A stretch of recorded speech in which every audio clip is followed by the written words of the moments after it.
Welcome to the FarrCast, providing you insight into Wall Street, Washington, and the world. And now here's your host, Michael Farr. Welcome to the FarrCast. I'm Michael Farr. Thanks so much for joining us again this week. It is the 10th day of April. 10th day of April.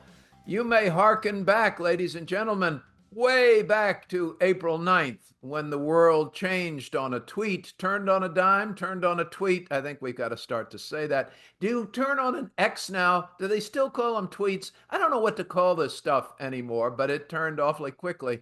And as President Trump said, okay, I'm going to back off for 90 days and go to 10%. Let the pigeons loose. Let the trumpets sound. Here we go. The Alleluia chorus is being sung and stocks rallied. Biggest one-day rally across many of the indices, up 9, 10, 12% for the NASDAQ from the floor.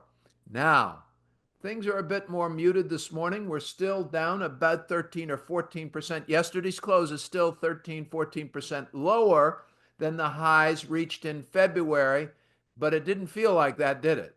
It felt just wonderful, and thank God. And by the way, spoiler alert, here we are Thursday morning, and futures are pointed lower. We'll see how it opens. We'll see how it recovers. There are a lot of lessons in here, folks, and the first 10 days of April have been very, very difficult, very trying, very scary, as prices on stocks went down, and so did prices on bonds. Rare to see them both fall together, and the concern was the bond market. The concern and attention getter for most everybody was the bond market. Right now, interest on the debt as an expense for the government is greater than the entire Defense Department budget. When those interest rates start going up, we start losing a little bit control over that part of the budget. It just gets more expensive. We have to pay it, and we pay it by borrowing money to pay interest on the debt. That's how we do it. Well, that's not a good formula. Makes everybody nervous, makes other countries nervous, other investors nervous, and the president was kind of forced, if you can force President Trump to do anything, he was kind of forced to doing something. So he ignored Harry's advice. Harry's advice is always, don't just do something, sit there. That's Harry's advice, and the president ignored it yesterday, and we're glad that he did. We'll see what happens today.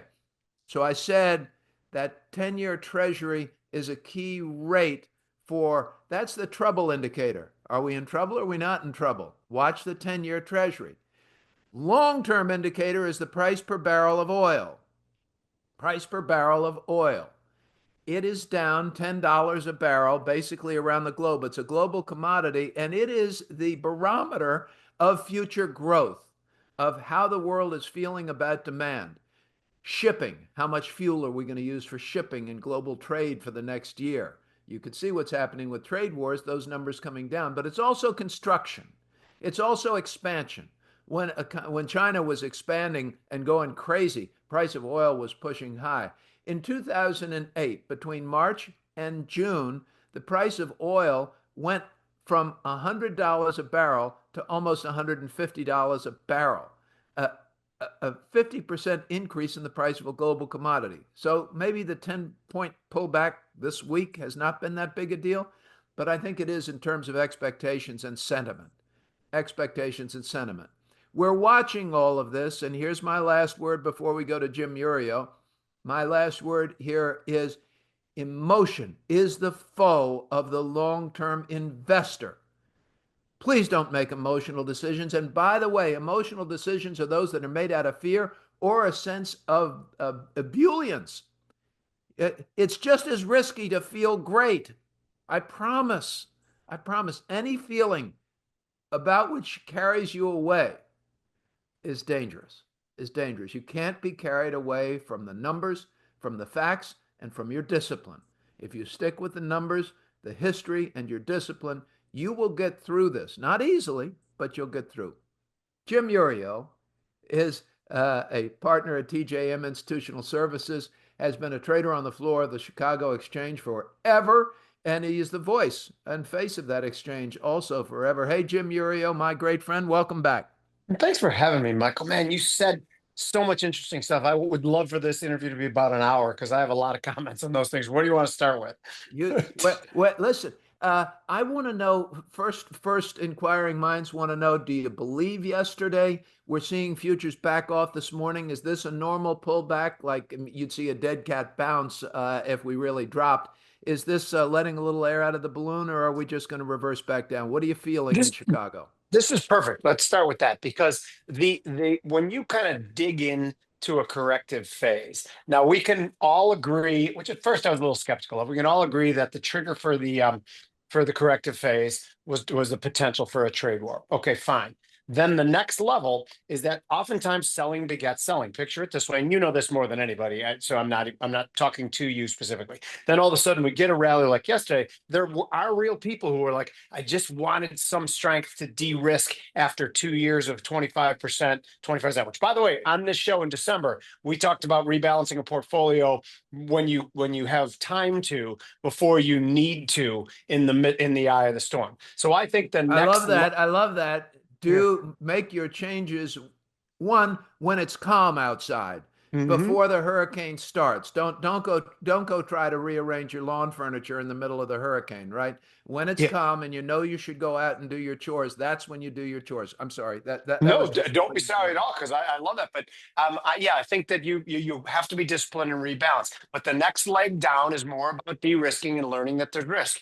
And so I don't think we're out of the woods yet. I won't think we're out of the woods until we can solidly settle above 5,800 in the S&P, and then maybe even add to that strength. I think right now the next leg of the corrective phase is just. And again, one thing people hate, and I am one of those people from the top office in our country that tweets or statements come out that seem intentionally engineered to cause volatility. Now, that's a bad thing coming from a president. However, it is not 100% bad because people need to be reminded on occasion that risks, sometimes great risks, exists in these assets like equities. So that makes for a better, it's almost like forging steel by pounding it. It makes it stronger for the long term. I still think 2025 is going to be somewhat of a bad year. Rocky wise economics and asset prices because transitions are difficult. But I think 2026 is going to be the great beneficiary of all that. So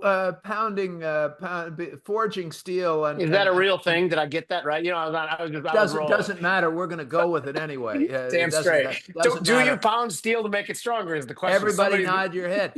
But all I know is I feel like I've been getting pounded with a hammer, Iuorio, and no, I'm not really appreciative of it. And I'm sitting here going, I'm asking the question I think so many people are asking, Jim, is this really necessary? Is this real? Do we really have to do that? Were we in that bad a shape before? I mean, the president said the other day, the president said, look, sometimes you have to take some bitter medicine for things to get better. I said, holy crap, I had no idea we were that sick. Yeah. Okay, so I will say, in the president's defense, we were that sick. Every economist was telling us that things were great over the last 4 years, was willfully ignoring the $1 trillion of added debt every 95 days. You can ignore things like that, but you can't ignore the consequences of ignoring things like that. I know that's a quote from somebody, but I forget who it is. So there was definitely, we were on a bad road. Now, here's the crux of everything is that if you and I were diagramming how to get us on the proper trade path that we should have been on. Remember, it took 40 years to get us where we are. It should take about 6 or 7 years to ease our way off it, to be able to do it with a scalpel and not a sledgehammer. President Trump does not believe he has 6 or 7 years. Well, he doesn't, based on time in office. But he thinks he has to do it before the midterm elections. So he's trying to stuff 6 years of what should be gradual work to not disrupt markets into 2 years. I hope to God he's right. I think he's right. I don't think there's anybody who disagrees with the fact that we should be angling toward an end of fairer and freer trade. And this nonsense that he was this huge protectionist, that was crap. He's not, he really is angling for freer trade. Now, when he throws fentanyl and border security, that obviously makes it a little more opaque. But the reality of it is, if you dropped your tariffs, he'd drop ours. All right. So there have been some tariffs and there have been some unfair trading situations, right? But to suggest that we have to have equal trade with Vietnam, where there are 100 million people in Vietnam and the per capita income is $4,434 a year per capita income, that those people could buy as much from us as we buy from them. Stop it.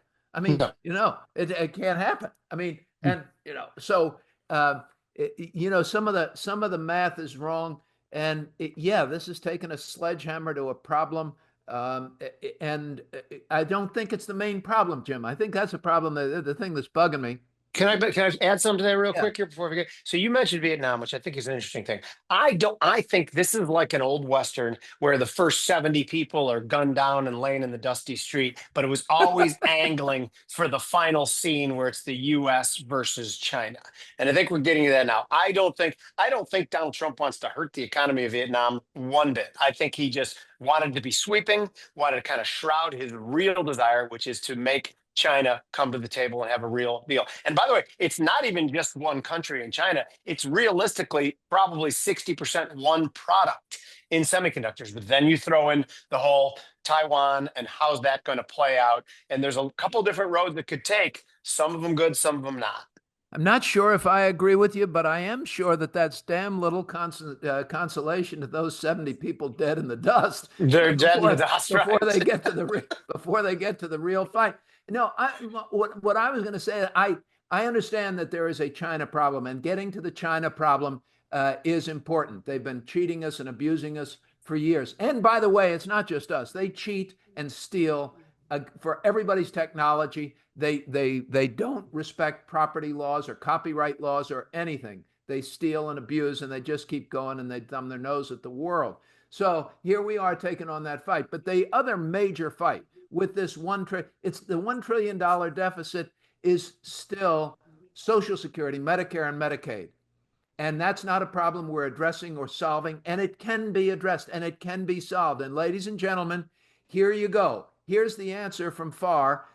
All you have to do is index it according to life expectancies. And you can put together a plan that keeps it protected for the next 3 years, 5 years, unchanged, whatever the hell. And then starting in 2029, pick a year that doesn't offend the electorate, it's going to go up by 6 months a year. Hell, maybe you can start that in 3 years. The retirement age extends until it gets indexed to life expectancy within a certain range. But you can't get the whole population living longer, and say you got to pay for more life for everybody. And no, ladies and gentlemen, you don't just get back what you pay into Social Security. Most people get a good deal more back that's funded by the government, like a big insurance policy. And they're borrowing the money to pay you back, by the way. They're borrowing the money. This idea of a Social Security trust fund has government bonds in it. What are government bonds? Government bonds are IOUs from the government. So to say, well, I hold government bonds in my Social Security trust fund, hogwash. You got nothing more than the good faith and credit there. So you do that. And if you can't sell that,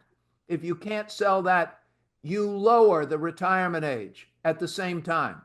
Here's the Farr trick. You lower it to 57 years old when you're going back politically. You just reduce the payments. You say, okay, you want to retire at 57? You can retire at 57 on 60 cents on the dollar. Otherwise, this whole thing's going to proceed forward together. So politically, you tell people they can retire even earlier, just can't pay them quite as much.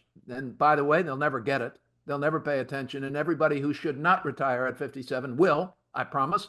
And everybody who really won't matter will wait.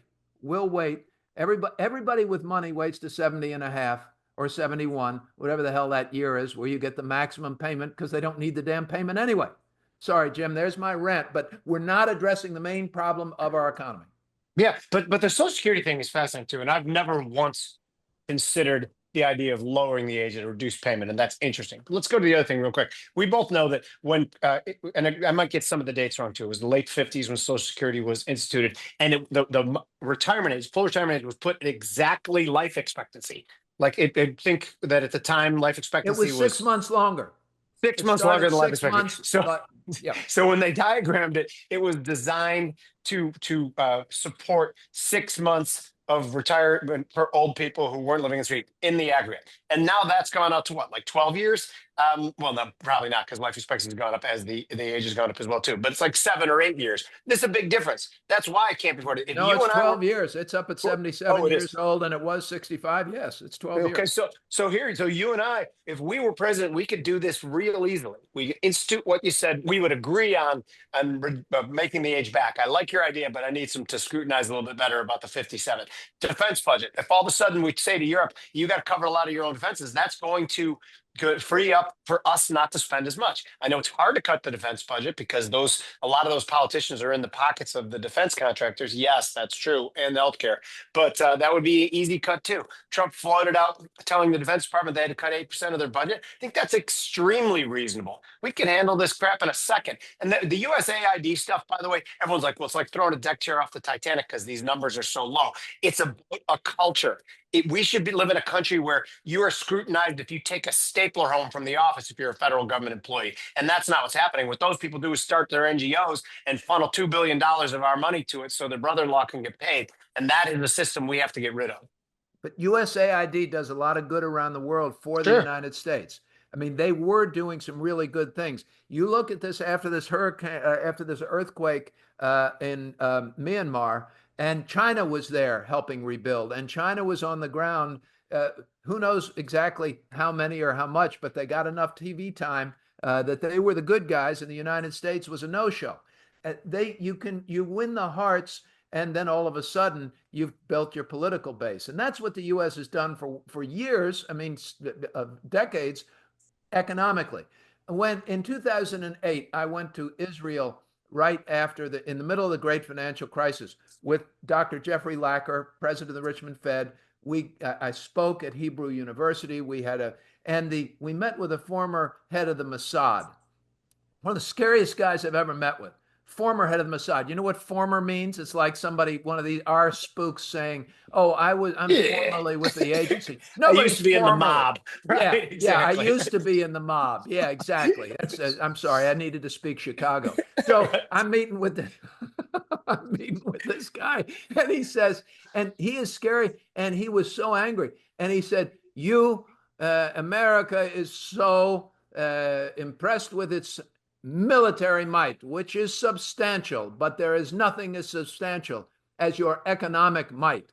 And that is what you've squandered. And you've squandered this was through the financial crisis, and when position we got into for being over levered, he said, through your greed, lack of attention and supervision, you have put the world in a really vulnerable position. And that we are now having conversations with China we don't want to have. So you have to look at all of these things, I think, together, Jim. Our financial influence, economic influence is crucial, but we've got to tend to our own house. And I don't think we're tending to our own house as well as we should. And I think that's the whole point of saying that USAID, to cut back some of the things. And there's an enormous difference between providing relief in Myanmar after the hurricanes than to studying non-binary mongooses in Madagascar. There's a big difference to putting money towards that. So I think the American people, knowing full well that our debt and deficits were too high, wanted a temporary pause. But I'm hoping to God that we start winning the hearts and minds of the world with actual targeted, efficient help, and not something that's stupid by the Turkish Sesame Street for $20 million. Those things are asinine, but helping people who are in need are not asinine at all. So I am hoping like hell that they bring back some of those programs too. To pause them for the moment to see where the heck all the money's going does not seem unreasonable to me. To see where it's all going doesn't seem unreasonable. To make more rational decisions seems very, very reasonable. Yes. Wait a minute, before we go on, and I want to go to what you're going to do with stocks, and then we got to go. But Sure. Non-binary mongooses, is that something you've been focusing on, or did No, that that just and if came that out. was just off the top of your head, where the hell Top did of that my come head. from? Huh? Top of my head, I don't know. I'm going to speak to my therapist about that. What else is in there? Please tell me what they say. That one, ladies and gentlemen, we're going to have Iuorio back to talk about wherever that was and what part of his childhood was so traumatized that he led with that one. Okay, now we're back on the floor of the exchange talking about stock and bond prices. Are you making any money as a trader? And what are you thinking from here? Do you believe these current levels? What's a fair price for this kind of chaos? So it depends on what your time frame is. For my portfolio that I trade with a multi-year time frame, I have started buying, and I have started buying tech, and I continue to buy gold. And by the way, that move in gold yesterday, you mentioned bonds. If China was really selling bonds, driving yields up, and then the math went, well, eventually is the Fed going to come back in and support the bond market with QE, which could affect the dollar negatively, and that's why gold rallied $100. I don't want to get in the weeds too much though, but I am buying things like gold, copper, silver, and tech stocks in a long-term portfolio. My trading, the day about a month ago, and I think I might have been on the show, we tried to break out to the upside and we failed. I put on one of the larger put positions I've had on as a hedge in quite a long time. I've taken about half of it off right now, but I thought there was going to be a tumultuous year, and that was the trigger that it was beginning. So I've had a pretty good year so far as far as I'm getting. And with the puts on most of the portfolios I trade, they're long portfolios. So me, a great run that I've made a lot of money, I'm doing quotations, is only losing 1 or 2% in a 15% downdraft market in those positions that are long. So there's different portfolios or different shares. I think if someone had a 3 to 5 year time horizon on money now, I think it is the perfect time to start buying. Everybody said we'd buy Nvidia if it went down 25 or 30%, and then it does, and nobody steps in and buys it because nobody has the right backbone. I hate, Warren Buffett is not my favorite person for some reasons, but when he says it's time to get greedy when others are panicking, he is dead on right. He is dead on. He is dead on right. Okay, so for your longer term portfolio, the message from Jim Iuorio is stick with your discipline. When prices go down 20 or 30%, you start to buy and you say, I'm going to own it here. I'm going to tell you, folks, if you looked at the 2007 and 2008 period, if you look back to the pandemic, if you go back to 2001 after 9/11 even, or back into 2000 after we saw the dot-com thing start to fall apart, as horrible as those times were, and Iuorio and I can talk to you about 87 as well, as horrible as they were, boy, if you owned any stock from the peak prices of 2007, you are a really happy investor today. Really happy investor. On the worst day, you are a really happy investor. Okay, that's the message from Farr and Iuorio. Jim, thanks so much. We hope you'll come back. Thank you, brother. Ladies and gentlemen, we're coming back with Dan Mahaffee. As we ask every week, whatever will we find in politics to talk about each and every week? We'll see what Mahaffee has on his mind. Coming up next on the FarrCast. Please stay with us.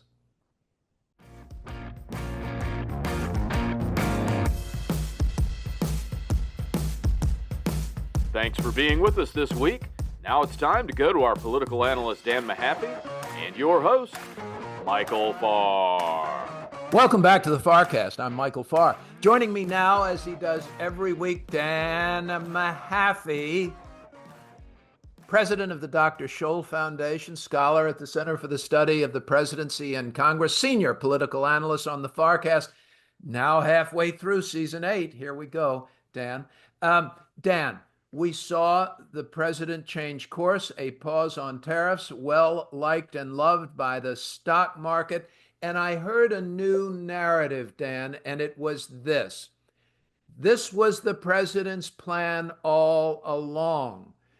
He wanted to get the attention of the world. He wanted to form alliances and allegiances with like-minded countries and basically freeze out China, isolate China, continue to make China the bad guy, and now everything's going to be fine, at least for 90 days. But this has been part of a larger strategy that I had not heard before. I'd heard the manufacturing in the U.S. thing before, the returning the U.S. job things before, but that there was a grand plan here, and no, those other things were never it. Tell me how you process all of that. And am I right? Did you hear what I heard yesterday? You are right in hearing that narrative coming out. Look, Was that the first time I'd heard that narrative? No, I think you'd heard at least that narrative in a wait and see, even though you continue to hear from the White House, no exceptions, no delays. There were others who were going to say, wait and see.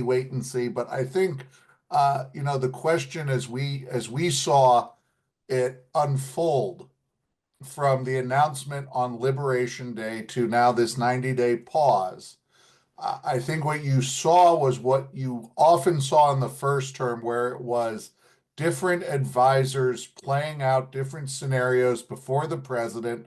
And from what we'd heard and processed as we went into Liberation Day, that was a time when the trade hawks, Navarro and others, had the president's ear. They were patching over the differences with that formula based on a trade deficit. It appealed to the president, appealed fundamentally to his statements we know that have existed since the 80s. Since the Reagan administration, he's been a proponent of tariffs. We know that. He spoke about it on the campaign trail. He was doing exactly what he said in many ways. It was the extent that caught folks off guard, and that was that you saw that Treasury Secretary Bessent, others, they were pushed out of the loop on the decision making. As this market bloodbath unfolded, though, and we've seen it in every kind of financial crisis, no matter what Congress looks at, members of Congress look at the ticker going up and down. And when the pressure began to build, and you have senators who are up for reelection, Tom Tillis from North Carolina, saying to the USTR in a hearing, when this goes wrong, whose neck do I get to wring? That was the exact quote from Tom Tillis. When you started to get that sense of disquiet on Capitol Hill, certainly disquiet on Wall Street, and that was finally starting to get to Main Street too. Look, 60+% of American adults have some kind of investment portfolio. They're looking at that, even if this was a renaissance to bring the American worker back, that pain was hitting. And so the voices that were saying some kind of accommodation, some kind of pause, as well as, and I think what you've seen, and let's not gloss this over, turning this to focus entirely on China now with this 125% headline tariff, that's still a significant shock to supply chains, a decoupling shock to the global economy. If this continues, and we can get into the Washington, Beijing back and forth, but what I think we saw was, again, a decision-making process where different advisors had the president's ear, and pressure on one hand, the traditional Rust Belt, Make America Great Again wing, they were saying, MAGA Rust Belt was saying tariffs, tariffs, tariffs, trade barriers, go ahead with this. The pressure from MAGA Wall Street and MAGA Silicon Valley became too much over the weekend. We also saw it too in what was happening with treasury markets, and something had to give. And the advice, I think, from the treasury and trade side of the administration, as opposed to the hawks, carried the day. And at least with this 90-day pause, only for 90 days, you get a sense of at least some calm compared to this, really meat cleaver approach that was taken on Liberation Day. One thing that was very clear, Dan, is the cost of a meat cleaver approach. You can say, well, we're going to have some pain, or we're going to do this. How much? Yeah, the bumper sticker version. Yeah, the bumper sticker version of it was 10 trillion of market cap for a 1 trillion trade deficit. Really? And those were real numbers. I spoke with a professor from Georgetown University, PhD from Oxford, and all of the fabulous credentials, very bright and very staid kind of a guy. And he suggested that the president had been captured by the intellectual MAGA right wing. Now, this struck me as a contradiction in terms there, but the intellectual MAGA far right were capturing his, I guess, full attention and leading the way. And I suppose that's Peter Navarro and others. In my mind, I see it as MAGA Rust Belt versus MAGA Wall Street.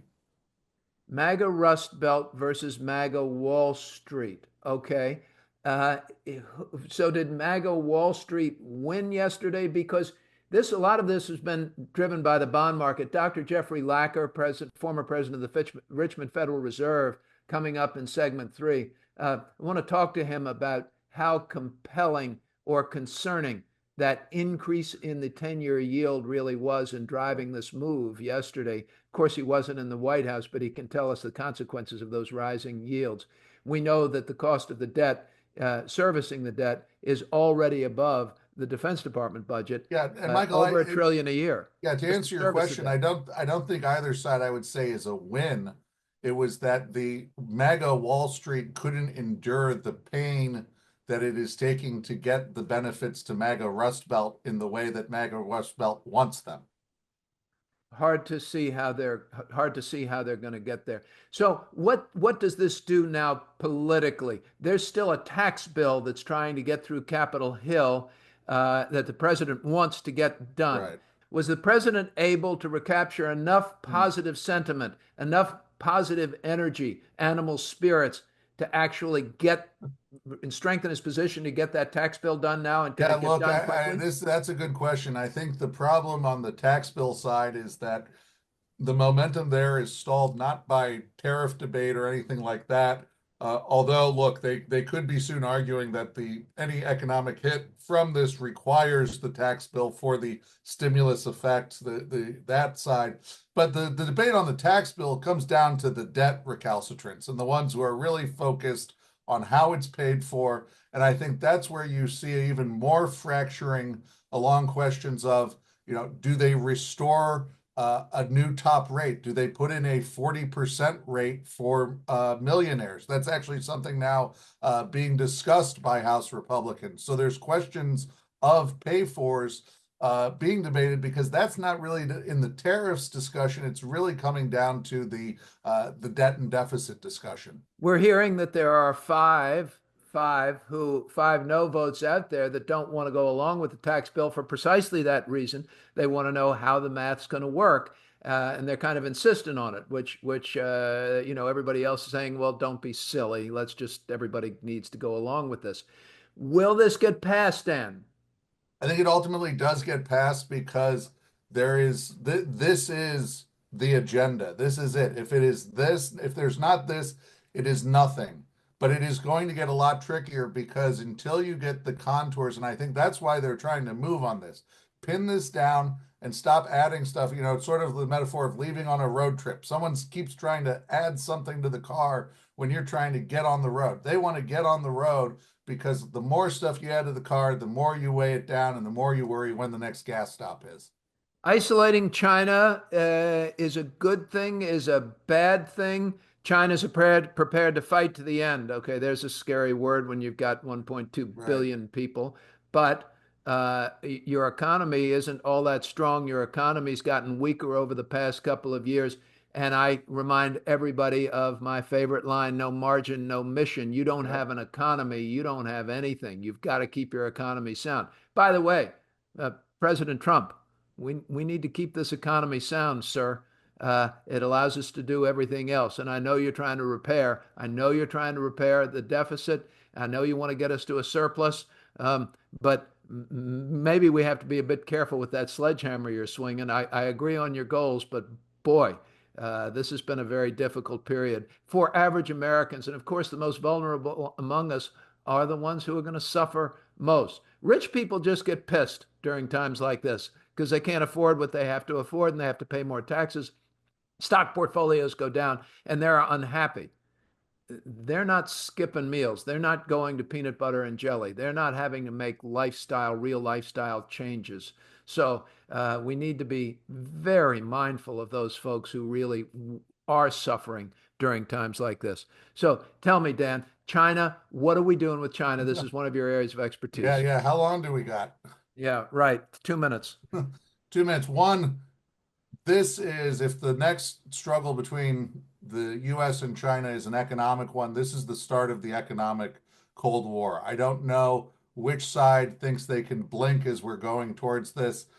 Think of the Berlin crisis, but in economic terms, and we hope it doesn't become an economic Cuban Missile Crisis, because each side is now dug in, I see, in how their visions of the world going ahead. One, you've got Xi Jinping's vision, China, the future manufacturing powerhouse.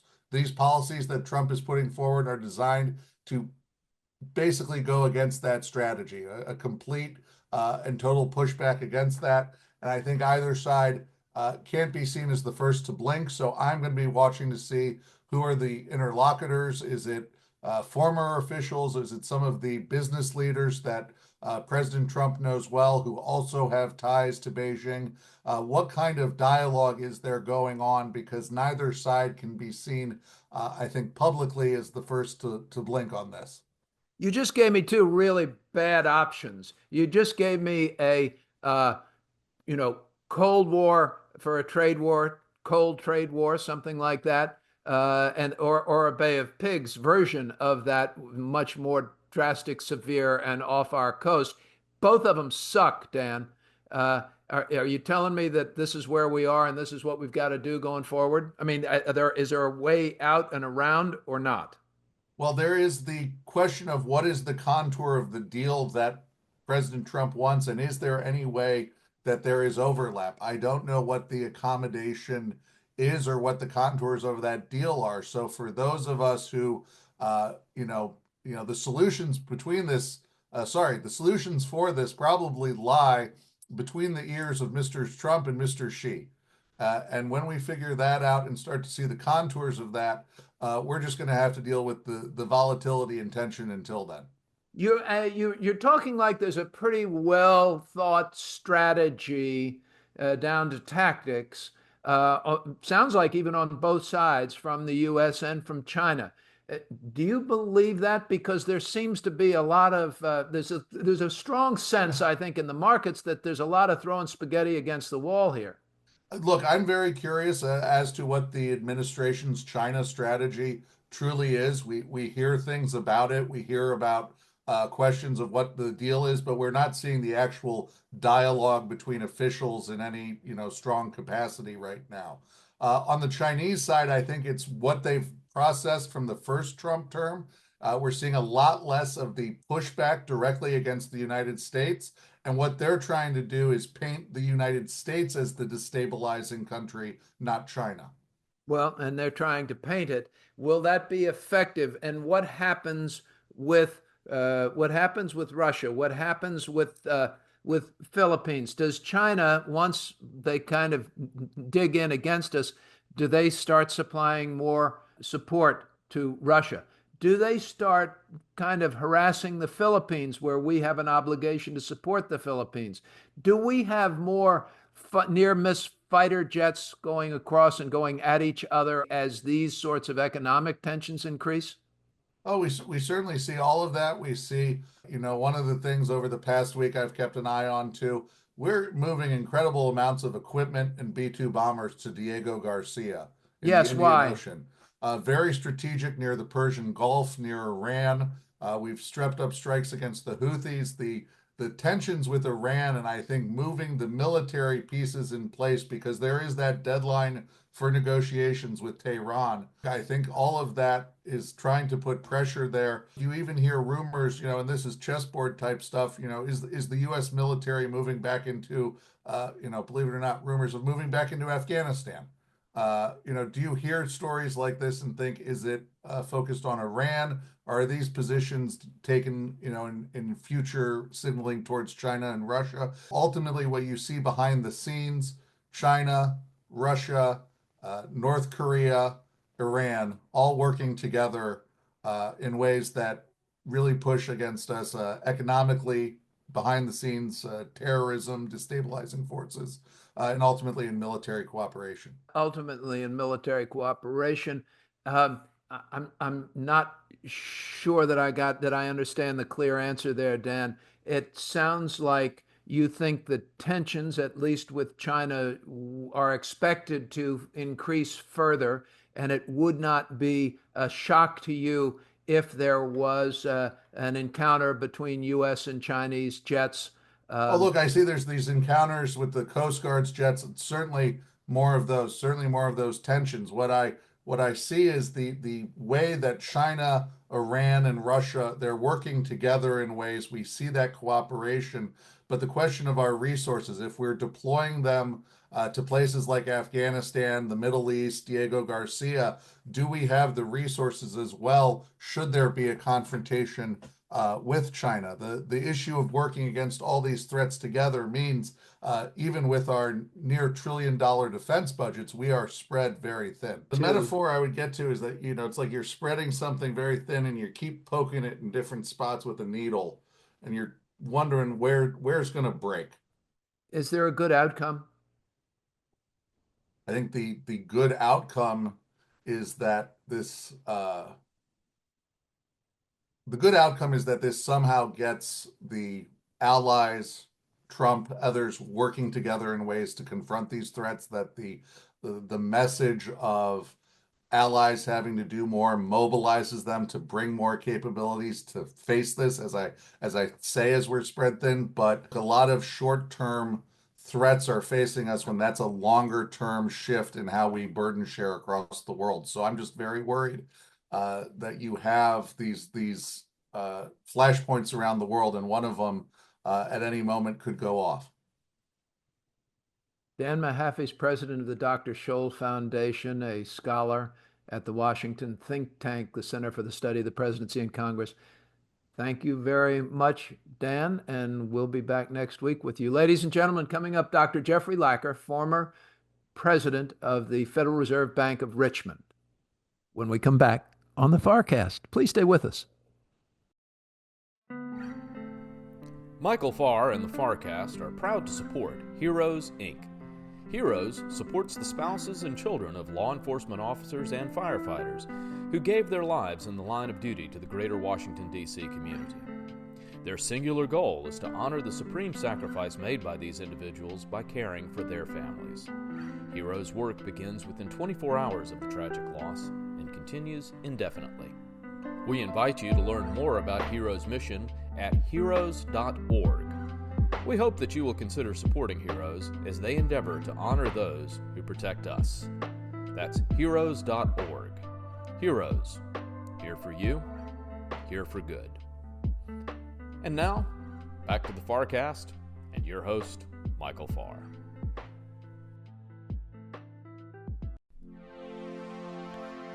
Thank you for joining us on the FarrCast. And now, back to your host, Michael Farr. Welcome back to the FarrCast. I'm Michael Farr. Joining me now, a great treat, a great honor, Dr. Jeffrey Lacker, my great friend for, getting on to 2 decades here, yep. Dr. Lacker, getting on to yep. 2 decades. Yep. Former president of the Federal Reserve Bank of Richmond, Virginia, of course, a PhD professor in economics, the senior affiliated scholar at the Mercatus Center. Welcome back. We're really glad to see you again, always. Good to see you, Michael. Good to be on. Well, I'm so excited to see you because we always do learn so much. I'm going to ask you a couple of things, but first of all, would you give us your sense, your broad sense of the health or lack thereof of the U.S. economy as of April 10th, 2025? Well, I'd say that some of the fundamentals had been looking good, but there's a huge cloud of uncertainty hanging over this economy. But it's been looking pretty good. Liquidity, banks, unemployment, all of those sorts of things we don't have a credit crisis. I mean, things are relatively healthy. I don't mean to put words in your mouth, but actually that is what I'm doing. Yeah. So labor market was healthy, unemployment relatively low, turnover proceeding, easier to find jobs, easier to find workers than it was a couple of years ago. We've recovered from the pandemic, essentially. Inflation was coming down last year. It's sort of stalled out around 2.75% at the end of last year and coming into this year. So course of inflation had been a little uncertain. The Fed pushed out its timing, now looking, now in its most recent forecast, looked for a more gradual return to 2% over the next 2 years. But that was before the whirlwind hit us of tariffs and the huge cloud of uncertainty related to that. And you add to that the cloud of uncertainty around fiscal policy. So those two things are just enormous ranges of possibilities for how the economy could evolve in the next year or two. Well, I get asked frequently, Is the Fed serious about 2%? I mean, isn't 2.75% sort of good enough? Aren't they kind of okay with that? And I mean, at 2.3%, they're not really upset, are they? I mean, are they serious about this 2% thing? I Dr. think Lacker, you were on the FOMC I for a long was, I time. was. So we got into big debates about whether 1.7 was close enough to 2. And given what they did, and they responded to 1.7 by tilting their framework in a more dovish direction, and it bit them because it contributed to the surge of inflation we got after the pandemic. I think they're going to be shy about declaring that they're close enough. I think it's got to get under 2.5, and 2.25 would be, I think, tolerable. And I think they ought to be more specific about what they mean by close enough in general. But I think they can't declare victory now. It's like running 2.8 by their measure, and they got to get down below 2.5 and stay there for a little while before they can say they're done. Okay. So things were on a decent course, and now there's a lot of uncertainty. Things have been destabilized a bit with all of the tariffs. So I want to ask just some very stupid, basic questions, perhaps. Um, were there? We're hearing that there were a lot of unfair tariffs that had to be resolved. Are there where are they and what are they? I've got to tell you, I don't follow global tariff rates around for all the other economy, and not even because frankly, for everything that I've studied about trade deficits in school and since school, I keep coming back to the idea that, geez, trade deficits at the end really don't matter that much. I want to buy cheap stuff, and I'm happy that Vietnam sells me cheap stuff, and they've got dollars, which give them a claim back on us. And so they got to spend my dollars back on me. I don't see the big problem. If I'm going to be the world's largest consumer, I'm going to have a trade deficit, aren't I? Yeah, I think you're right. Fairness is in the eye of the beholder. I tend to stay away from characterizing economic arrangements as fair or unfair. And in the realm of trade, a bilateral trade deficit or surplus is relatively meaningless. Just like whether you have a trade surplus or deficit with your grocery store, you undoubtedly have a deficit. It's kind of Okay, meaningless. wait. Explain that to me. I have a trade deficit with my grocery store. Yeah, you import a lot more groceries than you sell, unless you're a stock boy on the weekends or something. You're not selling anything to the grocery store that's meaningful. You're buying a lot, so you have a big deficit with your grocery store. Your employer, on the other hand, you've got a real surplus from them. You're selling your labor services to your employer, so you're running a huge surplus with your employer. And by looking at it that way, you can see how a network of countries with surpluses and deficits against each other bilaterally doesn't mean anything, because you can have a whole network of trade flows that accomplish, giving people what they want at the end of the day. And it can give rise to a huge variety of positions, surplus or deficit. So why are we imposing these tariffs around the world? What's the outcome? I mean, I understand that we could raise billions of dollars in tariffs, which increase the prices of goods being imported into this country, paid for by those importers who pass them along to the consumers, which is why everybody explains that it's a tax. What are we accomplishing other than ultimately increasing taxes in the US and thereby curtailing the deficit a bit more? It's not clear exactly why the White House and this government is doing what it's doing with tariffs. A number of things have been proposed, but when you look at them, it's not, if that's the goal, it's not clear why you would do it this way. So, for example, one sort of potentially legitimate goal, I mean, it has costs and benefits, and most economists think the costs are greater than the benefits, is to encourage more activity to take place here in the United States than abroad, to be manufacturing activity, right, to reduce trade, bring manufacturing back to the U.S.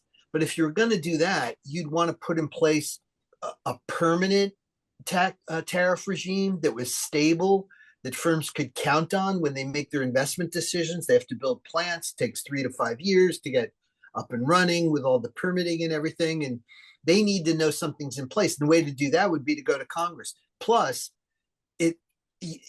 what matters is the tariff a year or two from now, and not the tariff today. So you'd be willing to reduce the transition costs by phasing in the tariff. If you're going to build a tariff boundary around the United States in order to bring back manufacturing.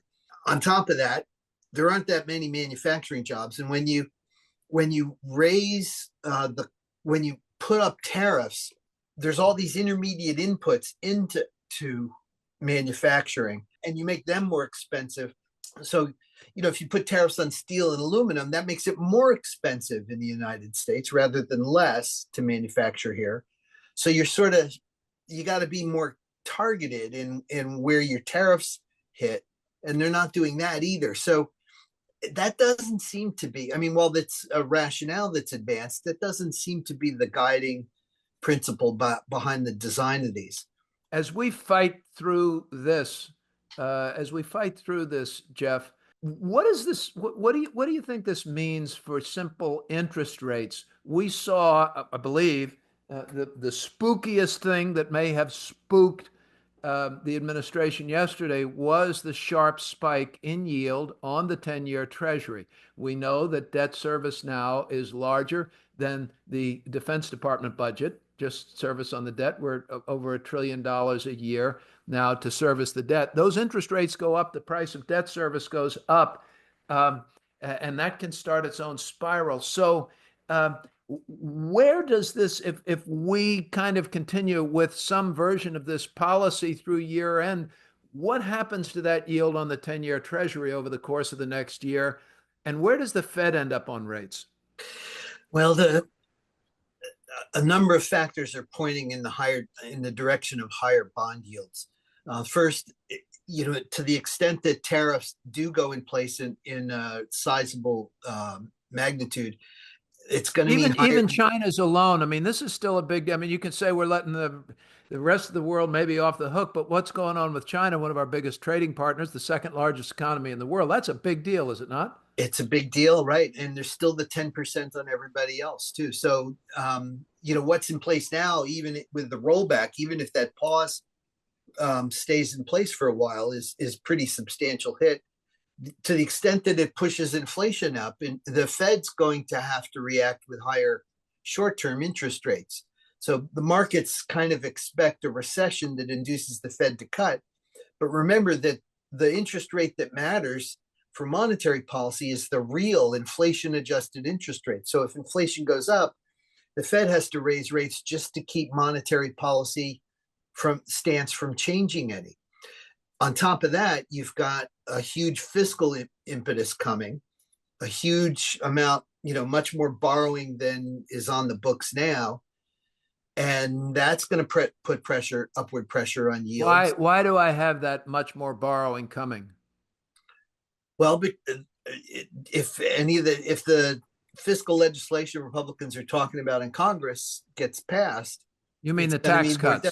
Yeah, I mean tax cuts. Yeah, fiscal legislation meaning tax cuts. Oh, I'm sorry. So if we have these additional tax cuts, we're already running at a deficit. That means that we're not bringing in as much money. Tax cuts mean that we're going to cut the revenues, and therefore the deficit widens and the overall national debt increases at a faster rate. Is that right? That's right. And that would put upward pressure on interest rates as well. I'll mention one more thing on top of that. Some of our trading partners hold a lot of U.S. Treasury securities, China in particular.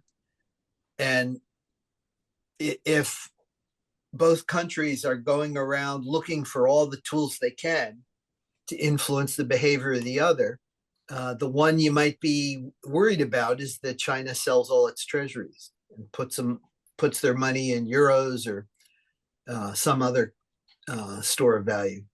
China has about $1 trillion, more or less, in U.S. treasuries. Yeah, that's the thinking. I think they hide some of it in state-owned enterprises and the like. But yeah, those are the estimates I've seen. Okay, so the article I read the other day was in an emergency state, if China were to flood the market with $1 trillion U.S. treasuries, and keeping in mind that there are $37 trillion, is that right? And Yeah. U.S. treasuries out there, that's Yeah. $1 trillion of $37 trillion.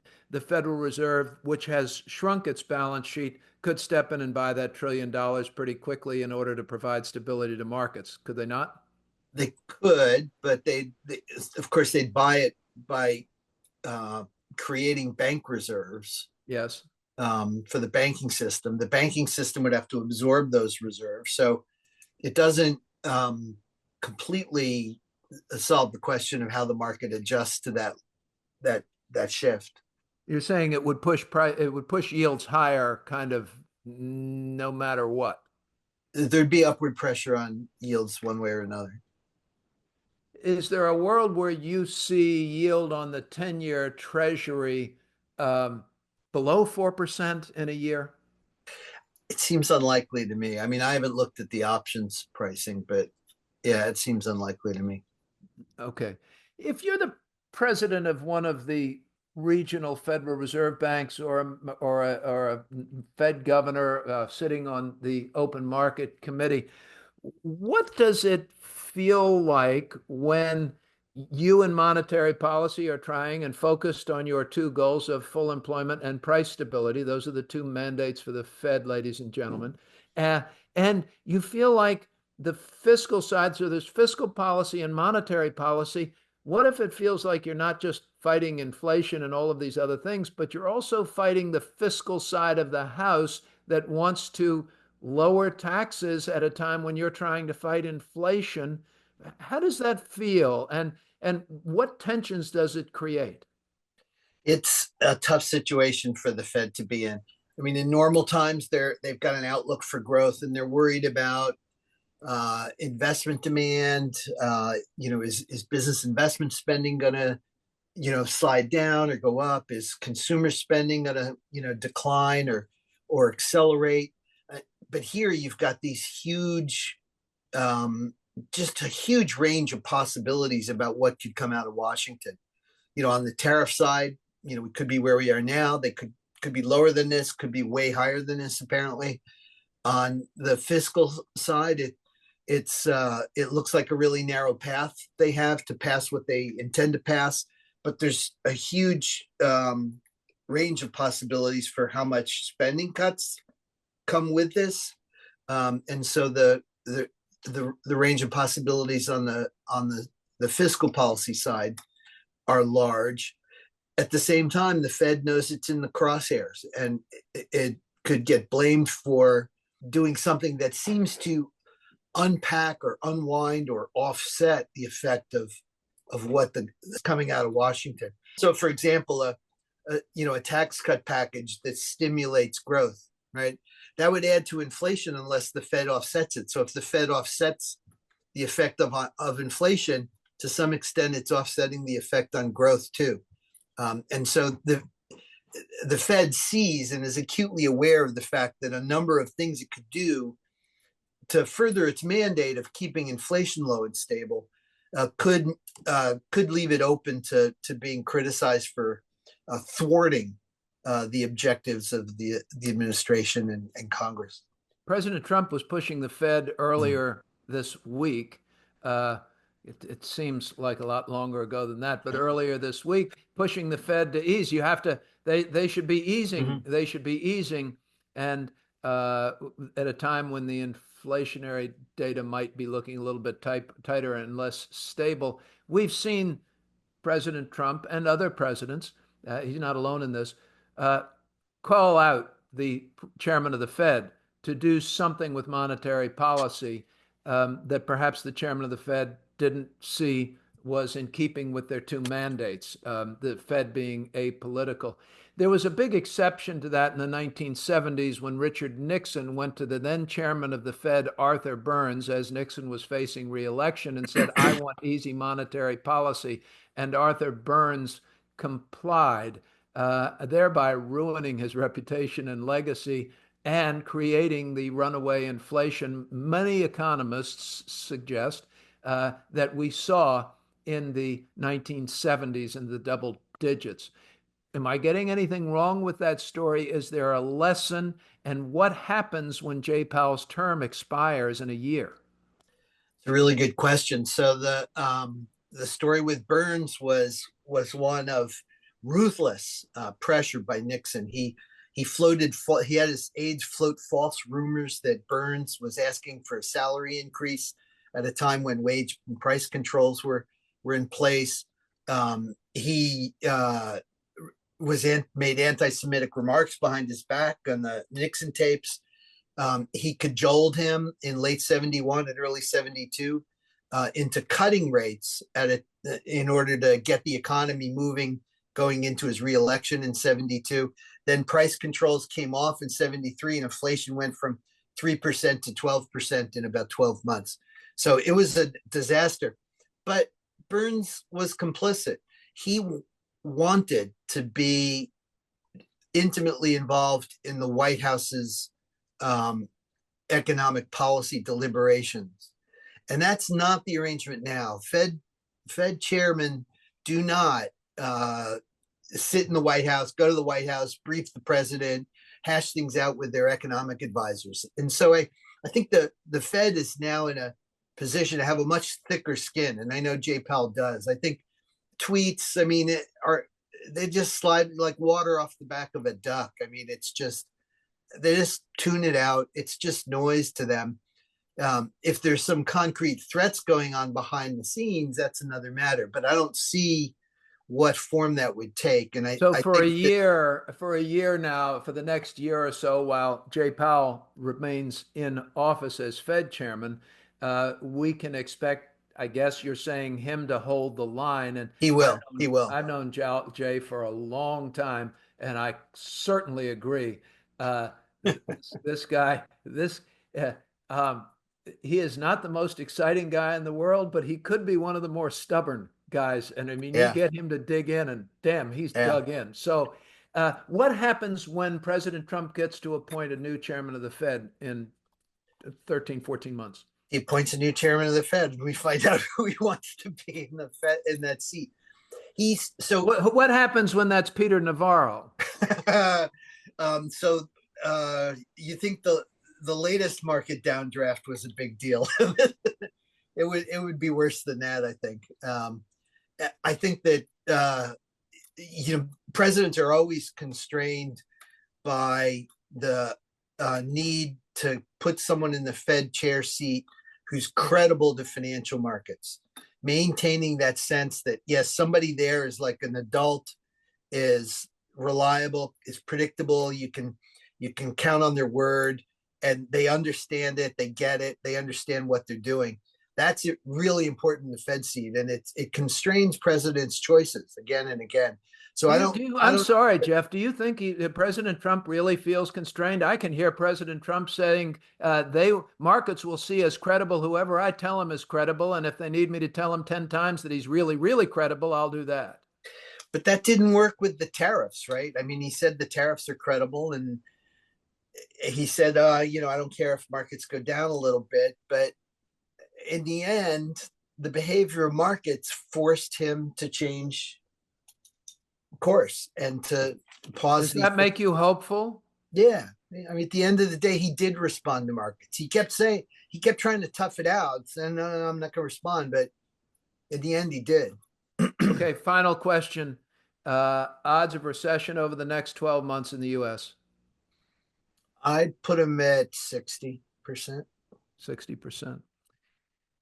You have been wonderful in sharing your time and expertise and insights. We thank you very much, and you have for years with us. And by the way, folks, if you've listened to Dr. Lacker, he's been right. He's been right. He's been right. You don't get to say that. I said it just, 4 times there? You don't get to say that about economists. I'm telling you, you don't. You just don't. So we're very grateful. Thank you, Jeff. Very kind of you, Michael. Take care and be well. That's it for another FarrCast, ladies and gentlemen, as we cover Wall Street, Washington, and the world. This one took a little bit longer, but I can think you probably agree. Information packed. I've learned a lot. We'll be back again next week as we cover Wall Street, Washington, and the world, bringing you insiders so that you better understand your world and can make better investment decisions.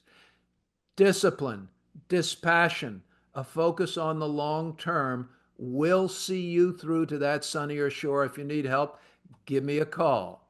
For Harry Jennings, our producer, everybody at Hightower and Farr Miller in Washington, we're so grateful that you listen. Please share us on your social media. Thank you all much. I'll see you next week. I'm Michael Farr. That's a wrap on this week's episode of the FarrCast. Thanks to our guests, Jim Iuorio, Dan Mahaffee, and Dr. Jeffrey Lacker. The FarrCast is produced by Michael Farr and Harry Jennings and comes to you weekly for free on all major podcast platforms, including Spotify, TuneIn, and Apple Podcasts. Please be aware that anytime we or any of our guests mention a specific company, sector, or refer to performance in relation to an earnings report, news headline, or economic trend, it is not a recommendation to buy or sell.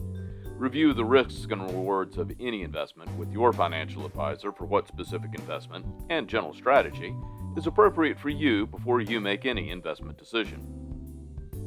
And if we can be of assistance here at Farr Miller in Washington, please reach out to me at hjennings@farrmiller.com. We are here to help, and I'll be happy to put you in touch with one of our investment professionals to help you navigate your financial course in these times of turmoil. We are grateful for all of your notes and comments, and we try to respond to as many as we can. Please keep those emails and messages coming. Take care, stay safe, and stay healthy. Thank you for listening to the FarrCast, Wall Street, Washington, and the world.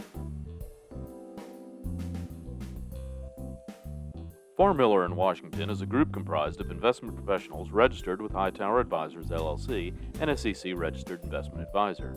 Some investment professionals may also be registered with Hightower Securities, LLC, member FINRA and SIPC. Advisory services are offered through Hightower Advisors, LLC. Securities are offered through Hightower Securities, LLC. All information referenced herein is from sources believed to be reliable. Farr Miller in Washington and Hightower Advisors, LLC have not independently verified the accuracy or completeness of the information contained in this podcast.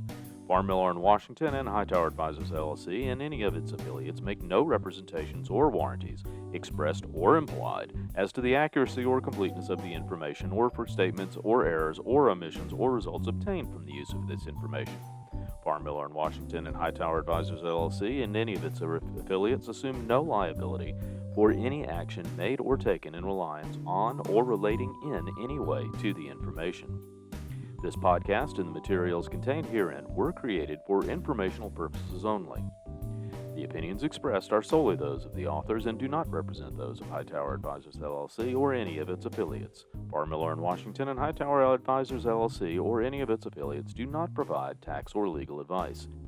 This material was not intended or written to be used or presented in any way to any entity as tax or legal advice. Clients are urged to consult their tax and or legal advisors for related questions.